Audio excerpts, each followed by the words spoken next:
অনেকেই আমাকে চেনেন, আবার অনেকেই চেনেন না। আমি বেশ কিছুদিন ধরে ফেসবুক ইউটিউবে কাজ করি, ভিডিও বানাই। আর এর পরিপ্রেক্ষিতে আমি একটা ইউটিউবের তথ্য সংগ্রহ করতে চাই। সেখানে গিয়ে দেখি 1840 একর জায়গা তারা দখল করে আছে। 2019 সালে সরকার ঘোষণা করে যে এখানে একটা ইপিজেড আমরা করব। কারণ দেখেন, আমাদের উত্তর অঞ্চলে তেমন কিন্তু ভারী শিল্প নেই। আমাদেরকে কি আসতে হয় ঢাকাতে বা গাজীপুরে। আমরা কিন্তু গাজীপুর এবং ঢাকাতে এসে বসবাস করছি, চাকরি করছি। আমরা যখন বাড়ি থেকে চাকরি করব, তাহলে কি আমরা এখানে আসতে হবে আমাদের? আমি বেশ কিছু আলোচনা পেলাম, এখানে যারা বর্তমানে বিরোধিতা করছে তারা আসলে গোবিন্দগঞ্জের কেউ না। তারা বিভিন্ন এলাকা থেকে এসে এখানে অবস্থান করছে। সরকারি জায়গা একজন মুসলমানকে বেঁধে দিচ্ছে তারা শায়তাল, নামের জায়গায় অন্য নাম বসে দিচ্ছে। তারা তাদের দলকে ভারী করছে যে আমরা সাঁওতাল, অথচ কিন্তু তারা এখানকার কেউ না। কারণ সরকারি জায়গা পড়ে আছে, দখল করলেই হলো। কেউ যাচ্ছে না, কেউ কোনো খোঁজ খবর নিচ্ছে না, রংপুর চিনিকল তো বন্ধ।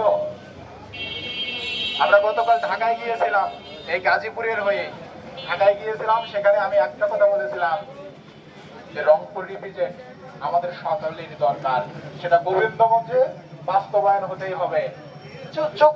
কিছু লোক থাকে না যে কিছু টাকার লোভে, 10 টাকা 20 টাকার লোভে, আমি বেশি টাকার কথা বলবো না, তারা অন্য জায়গায় কাজটা দিয়ে দেয়। তারা কিন্তু ইতিমধ্যে অনেক পায়ে তারা করে যাচ্ছে যে আমরা এই কাজটা এখানে হতে দেবো না, অন্য কোনো জেলায় দিয়ে দিই বা অন্য কোনো থানায় দিয়ে দেই।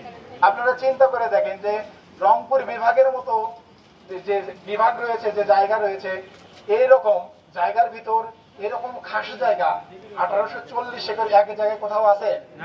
কোথাও নাই, যেটা কিন্তু আমাদের গোবিন্দগঞ্জে। আর গোবিন্দগঞ্জ থেকে হিলি কিন্তু আমাদের কাছে। আবার মহিমাগঞ্জ রেল স্টেশন আছে, বগুড়া বিমানবন্দর সেটা রয়েছে। আমরা কিন্তু খুব তাড়াতাড়ি পণ্যগুলো এখান থেকে বিদেশে রপ্তানি করতে পারবো। আমাদের সরকার কিন্তু এখান থেকে অনেক রাজস্ব পাবে। সরকার হয়তো বর্তমানে যে ডক্টর মোহাম্মদ ইউনূস স্যার রয়েছে, আমি তার কাছে বিশেষভাবে অনুরোধ করব, আপনি ইপিজেড বাস্তবায়ন করে দেন। আমি জানি আপনি আমাদের দেশের জন্য অনেক কিছু করেছেন, আগামীতে করবেন ইনশাল্লাহ। আমরা আপনার পাশে আছি। আমাদের গোবিন্দগঞ্জে ইপিজেড চাই মানে আমাদের ইপিজেড লাগবে, কারণ সরকার ঘোষণা তো দিয়েছে। আমরা ঘোষণা প্রস্তাবনা আর মানবো না, আমরা চাই বাস্তবায়ন। আমাদের একটাই কথা। আচ্ছা, এই যে গাজীপুরে আপনারা জানেন কত লোক বসবাস করে গোবিন্দগঞ্জ উপজেলা? শুধু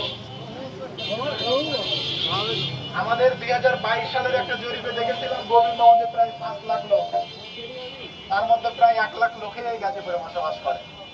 আচ্ছা বলেন, ওই জায়গায় যদি ইপিজেড হয়, সেখানে কর্মসংস্থানের প্রায় করতে পারবেন। আচ্ছা, এই 2 লক্ষ মানুষের সাথে কি আর মানুষ থাকবে না? বাবা মা আত্মীয় স্বজন থাকবে না? ওখানে যার জায়গা রয়েছে উনি কি ব্যবসায়ী হবেন না? উনি কি চিন্তা করবেন না যে আমি একটা গার্মেন্টস করি? আমি তো ইতিমধ্যে দেখে এসেছি যে আমাদের এখানে যে অ্যাপেক্স রয়েছে, তার কিন্তু তিনি কিন্তু অন্য জায়গায় জায়গা কিনে রেখেছে এবং সেখানে কিন্তু অনেক কার্যক্রম রয়েছে, অনেক ফ্যাক্টরি কিন্তু আশেপাশে অনেক ইতিমধ্যে হয়েছে। শুধুমাত্র বাস্তবায়ন হচ্ছে না আমাদের ইপিজেড। ওই যে কিছু দালাল রয়েছে, এই দালাল গুলো আজকে এই অবস্থা। এটা কখনোই মানবো না, আমাদের ইপিজেড লাগবেই। আমরা রেল লাইন থেকে কি সবাই এসেছি? আমি একটু দেখতে চাই আপনাকে।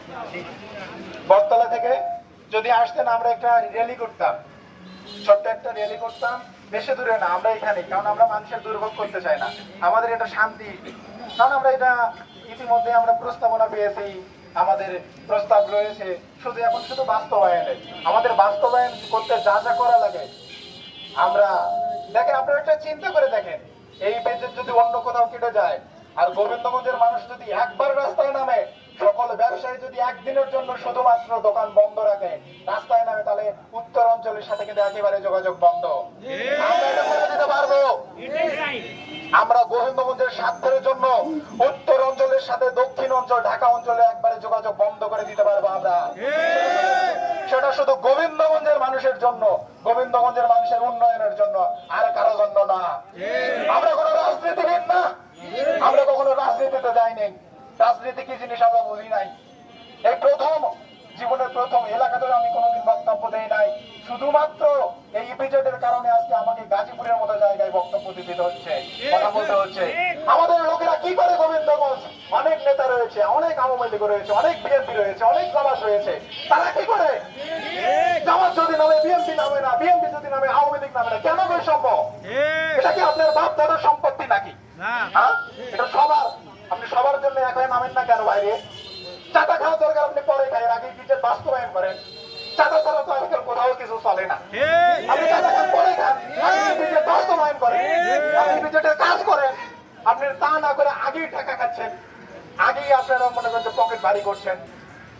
আপনার যদি পকেট ভারী করেন, ওই পকেট কাটার বুদ্ধি আমাদের রয়েছে, একবার উচ্ছেদ করে দেবো আমরা আপনাদেরকে। আদিবাসীরাও চায় যে এখানে সাঁওতাল হোক, আদিবাসীরাও চায় এখানে ইপিজেড হোক, তারাও চায় যে এখানে ইপিজেড হোক, কারণ ইপিজেড হলে তারা একটা চাকরি পাবে, তারা চাকরি পাবে, তারা এখানে সরকার থেকে সব ধরনের সুযোগ সুবিধা পাবে। ইপিজেড ছাড়বো না, ইপিজেড ছাড়বো না, প্রস্তাবিত ইপিজেডের কাজ বন্ধ কেন? প্রশাসন জবাব দেবে। এক দফা এক দাবি, এক দফা এক দাবি।